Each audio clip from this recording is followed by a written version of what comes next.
Hello everyone, and welcome to another episode of Gear 360 Plays Pokemon Crystal. In the last episode, I did a bit of a recap of some things I did on the road. I went to California and came back. Oh goodness, it's probably been a week now. Got into town at 3 in the morning, but that's not the point. Let's go ahead and get this episode started by taking our first steps into the Ilex forest. The first thing that we have to do is talk to this gentleman here who seems to have a bit of a problem. Oh man, my boss is going to be steaming. The Farfetch that cuts trees for charcoal took off on me. I can't go looking for it here in the Ilex forest. It's too big, dark, and scary for me. What? Really? So I have to go find your Farfetch. Okay. Well, we can't go this way because we can't. Great. So this is probably going to be one of those episodes where I wander around in the dark for a while. So, last episode you saw me stop my Cyndaquil here from evolving into Quilava. But the next time it tries to evolve, I think I'll let it go ahead, because I think it's got all the stat boosting it needs for right now, and I looked at the move list. Oh, hello. It's the missing Pokemon! Farfetch says, Qua. Okay. Well, anyway,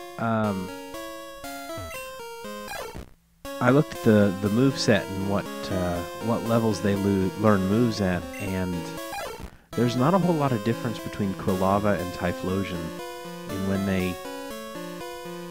they use. Oh, dadgummit! When they learn how to use certain attacks. So there's no reason to keep it a Cyndaquil right now.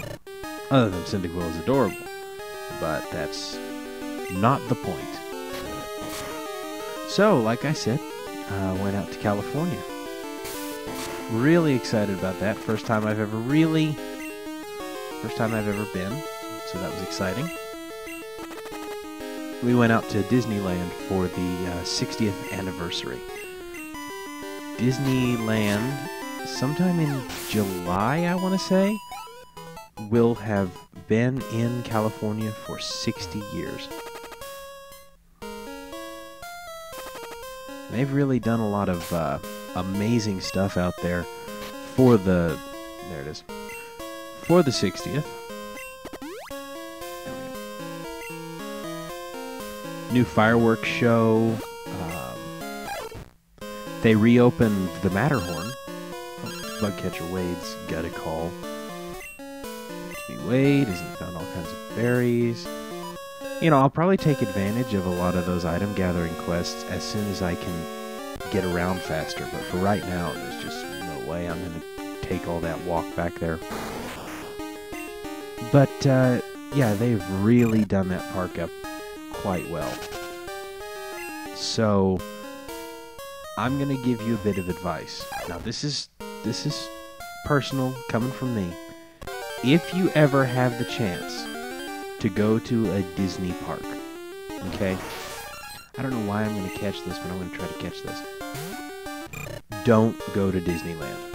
That's my opinion. Disneyland is awesome for what it is. You know, it's the first park, right? It's the one that Walt Disney had his personal hand in early on, all that stuff, but personal opinion here, Disney World is better. And I'll tell you why. When we went to Disney World, right? Disney World has, yay, Paris. Disney World has this giant gate over the entrance. And once you drive under that gate, you are on Disney property. Now, Disney property is a special place. Disney property is perfect in as many ways as they can make it. All the people are generally nice. The landscaping is incredible. All of the plant matter, the trees and the grass and the flowers and all that, bright and vibrant and alive at all times. Like I said, it's a magical experience, and that's the best way to describe it. And they work really hard to keep it that way. Disneyland, on the other hand, is in the middle of Anaheim, California. It's in what amounts to a city. Like, it is in a city. There's no way around that. Which is fine, but that means you have to do an awful lot of driving around to get to it.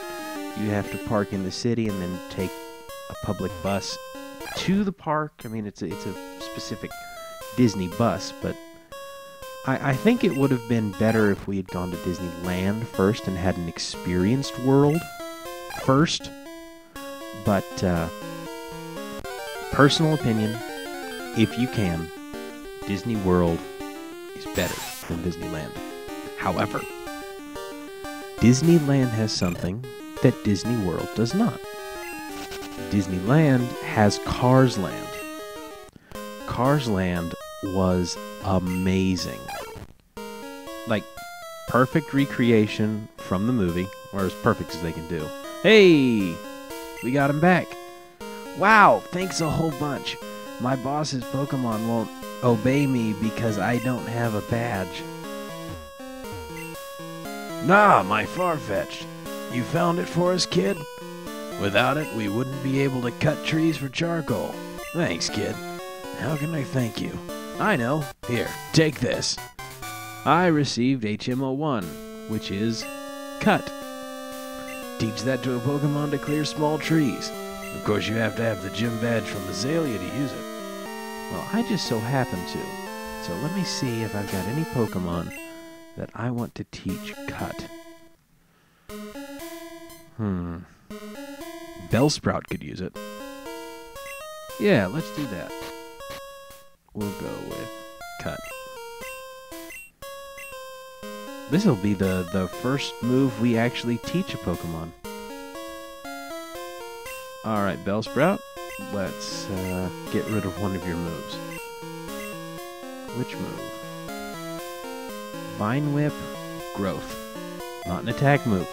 Like I said, I always leave attack moves and I get rid of status moves because I'd prefer to keep hitting. Anyway, Cars Land was absolutely amazing. It looked dead on like Radiator Springs from the movie. Absolutely beautiful.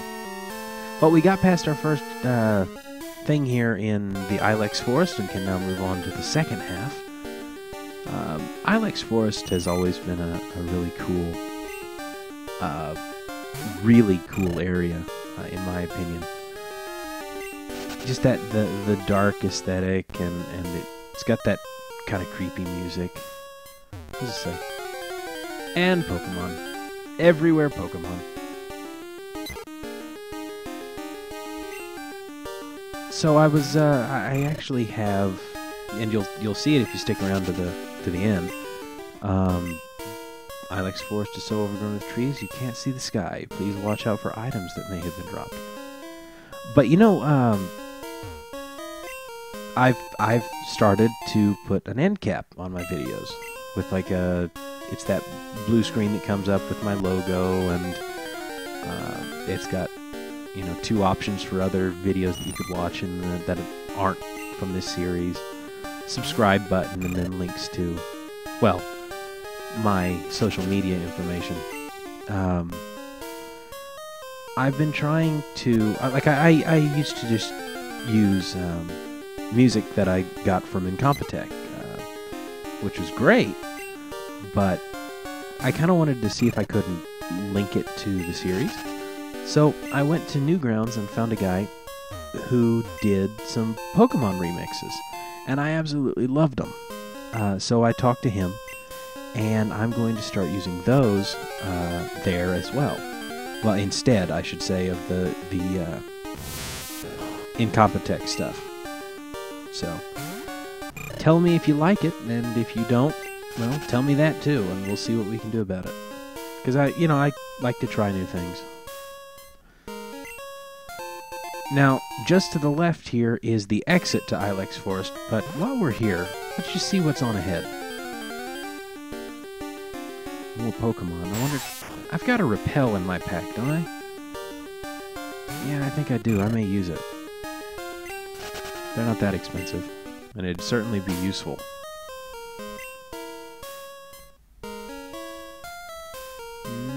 Oh, there it is. Done. I think that's 100 steps, yes? That'll be useful. Because there's always windy roads and pathways in the Ilex Forest, and they take you over to this fellow. What am I doing? I'm shaking trees using Headbutt. It's fun. Here, try it too. And there's Headbutt, which is useful. Oh, excuse me. Sleeping Pokemon fall out. And that's the truth. Like, during the day, if you Headbutt, you will get sleeping Hoot Hoot who will fall out. Don't sneak up on me like that. You frightened a Pokemon away. Did I? Oh, I'm sorry. Oh, a bug catcher. Alright, what you got? But yeah, I'll talk more about the trip and Disneyland specifically.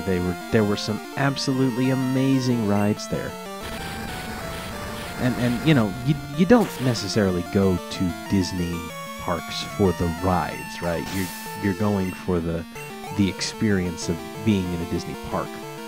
But there were certain rides at Disneyland that were just decidedly better than at Disney World, even though the Disney World experience is better. For instance, Disneyland Space Mountain is a lot smoother, not as crazy hard sharp turns, and the carts are two-seated instead of single-seated, so that's nice. Give you a little more room as they take those fast turns. Runaway Mine Train, which is a personal favorite ride at any Disney park, is better at land than it is at World, due to some of the set pieces at land.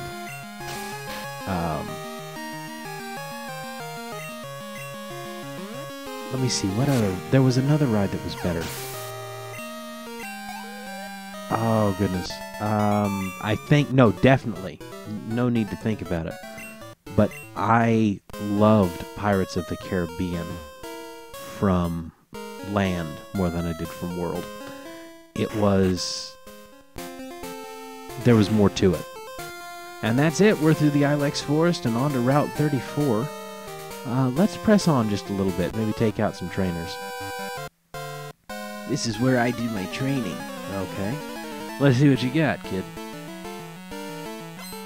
We're getting into... this is the route from the Ilex Forest to probably my favorite city in the game, and I think anyone who's played this... No, second favorite. Second favorite. And my first favorite is next. I think it's Ecruteak. But we're about to get into Goldenrod City, which is the big city of this game. Yeah, I'll change Pokemon. I forget if rock is good against ground or not. Or if it's the other way around. I don't remember. Well, we're going to find out real quick.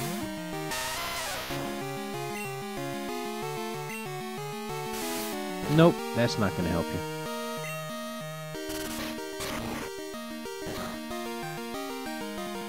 Not very effective. But it'll do. Because all he knows is Scratch.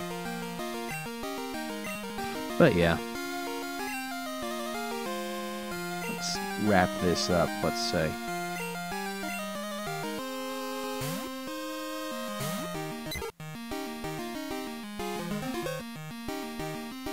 Goldenrod City. I don't know, there was always something just really special about that place. You know,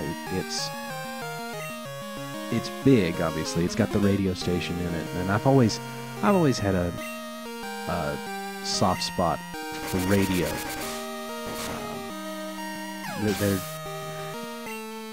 I don't know. I think that if radio, as it used to be, ever completely disappeared, we'd lose a lot.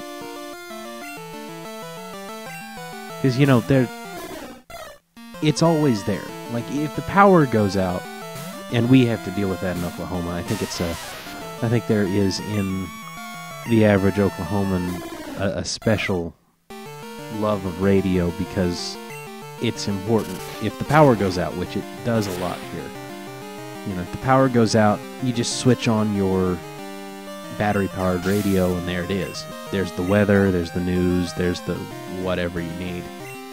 Use a Spiro.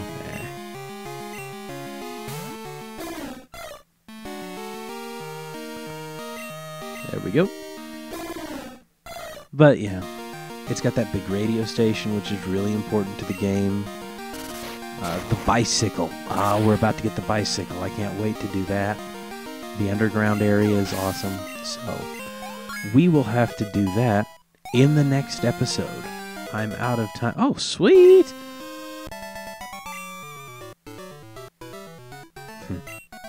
But I am out of time for this episode. And until next time, ladies and gentlemen, thank you so much for watching, and take care.